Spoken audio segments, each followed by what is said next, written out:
Let us now discuss the different types of noise that we can have in an image or a video.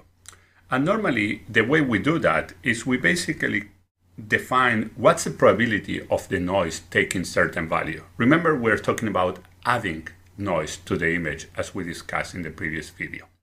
So let's start with Gaussian noise.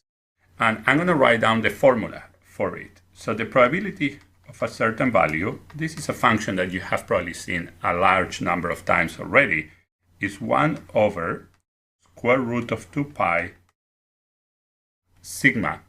That's basically, we are getting there the standard deviation of the noise, the exponent of minus c minus the average, we see it here, the average of the noise, square, that's very important, divided by 2 sigma square, the variance of the noise. So this is the formula for Gaussian noise, and we see its function here. Now you might ask yourself, are there any real systems that, let's say when I take an image, what I see is additive Gaussian noise? And unfortunately it's not. Actually there is not real physical systems that produce Gaussian noise. So why is this such an important noise? This is probably the most used noise model in most of image and video processing systems for a couple of reasons. One of them, because mathematically it's very easy to work with. And we are going to see that later during these few weeks of image and video processing classes. And also because it's a good approximation to other types of noise, especially when we look at small regions of the image or small region of pixel values.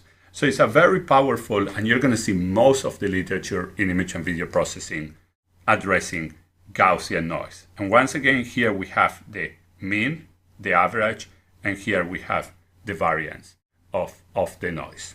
Okay, so that's Gaussian. Now, let's just talk about Rayleigh noise. In contrast with Gaussian, this actually does appear in real physical systems. And let's just write the formula for it. It's a bit longer, but bear with me. So the probability of a certain value, we're going to decompose it in two parts. One is 2 over b. There is a few parameters as we see here. 2 over b, z minus a, e minus z minus a squared, as we had for the Gaussian, over b. Now, that's the value that the function assumes if z is greater or equal than a, and it's actually 0 if z is less or equal, but just basically less than a. Okay, so it looks like a complicated formula.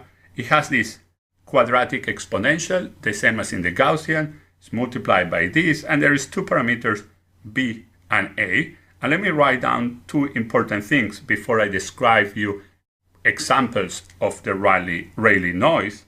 One is the average. It's not hard to compute that the average, this is a plus square root of pi b over 4. So that's the average of the signal if we have that type of noise. And the variance of the sigma, I apologize, is b 4 minus pi over 4.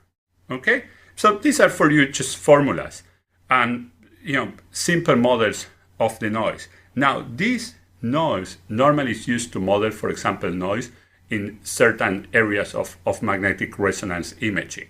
So in contrast with the Gaussian noise, that is extremely good for us to basically do some math and do some nice restoration, but it's not really appearing in real physical devices. This is a good model for real physical devices, as I say, for example, in magnetic resonance. It's also used in underwater imaging. So there are many disciplines that basically the Rayleigh is a very, very good model for that, for basically the noise appearing in those devices. you have the gamma noise here, the formula. Let's just talk about the exponential noise. In the exponential noise, so once again, let's just start by writing the formula. The probability of Z, of basically a certain value of the noise, is once again, and this is going to be very important in a second, e to the minus a z when z is positive, 0 when z is negative. So basically, the Rayleigh noise was non-symmetric, but the exponential, basically, there is no noise. Basically, there is no negative values of noise. And that's a very important property. Once again, the average, not hard to compute, is 1 over a.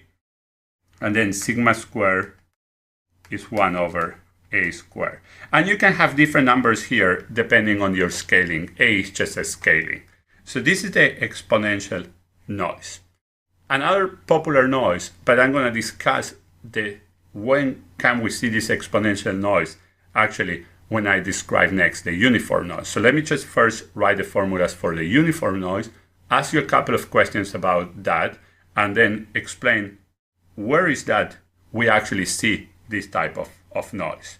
So let's just write the formula for the uniform noise. The uniform noise is basically saying that there is noise of exactly the same value between these two. No noise outside, and once you are inside, all the noise is uniform, as the name says. So the probability is, once again, 1 over b minus a if you are in this interval. So basically a less equal than c less equal than b. 0 if you are outside of the interval. So I'm going to write other. Basically, you're outside of the interval. So uniform inside the interval, 0 outside of the interval. So let me ask you a question. What's the average for this noise? So look at this picture, or if you want, do the math on the side and tell me what's the average of this noise. Okay, I'm going to give you in the quiz a number of possibilities, and I'm going to respond to that in just 1 second. So what's the average here? Very easy to compute.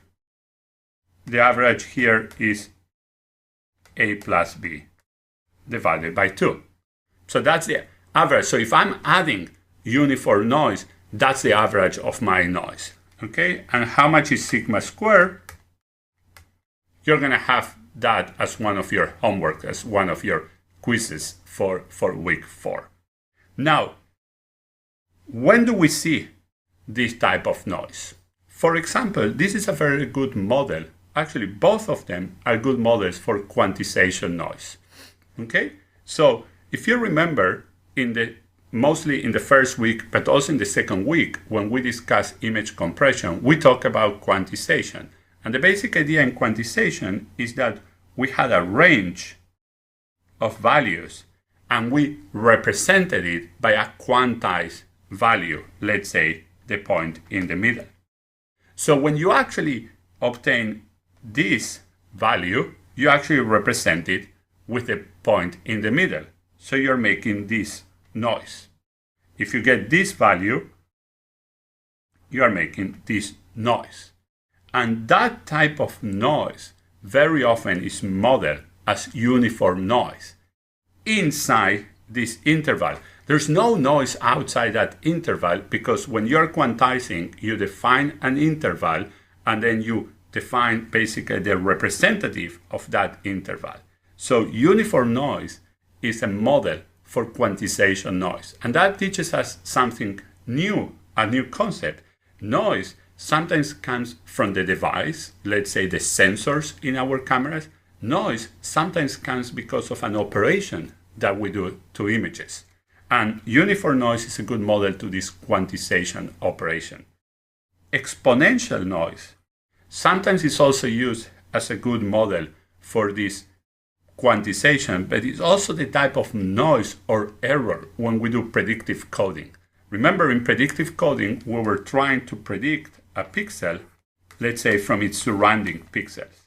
So what's the value of this pixel if I tell you all this? That's what we did for predictive coding. The error of that prediction is normally modeled as an exponential error or an exponential noise. For example, the JPEG-LS standard, which is basically used in the Mars rovers, uses this model for the error of the predictive coding. So very interesting. These are really, really useful. Before I go to this, we see these are useful to model, for example, operations that we do in images. This is very useful to model real sensor noise. This is a very useful mathematical model to develop algorithms. So each one of them has its own virtues and values. Lastly, I want to talk about impulse noise. And I can write down the formulas for this, but let me explain it with a picture. It's much easier. The basic idea on this type of noise, which is also called salt and pepper noise, is that with certain probability, you change the pixel completely to a new value. And with certain other probability, you change it to a different value. For example, I go over the image, and with certain probability, I change a pixel, let's say, to white. And with other probability, I change the pixel, let's say, to black. And that's what is called salt and pepper. If I change it to white, that's called salt. And if I change it to black, that's called pepper. So we go over the image and we change pixels with a given probability. It's very different than these types of noise. The Gaussian noise will affect every pixel in the image. The salt and pepper will affect some more, some not. But when it affects all of them in the same fashion, turns them either white or turns them black with a different probability. So it's a different characteristics. You can think about this noise, for example, a noise to model when the probability is very low, actually sensor defects. If one pixel in your camera is actually burned, for example, you don't get signal there. So that's kind of a pepper noise. It might be black. So with hopefully very low probability, if your camera is a good camera, you get a pixel which is black, and that's a pepper noise. Okay? So these are very, very useful noise that we can see. Now, what we're going to see next is how do we estimate these types of noise? That's going to be very important. It's going to be the topic of one of the forthcoming videos. See you next. Thank you.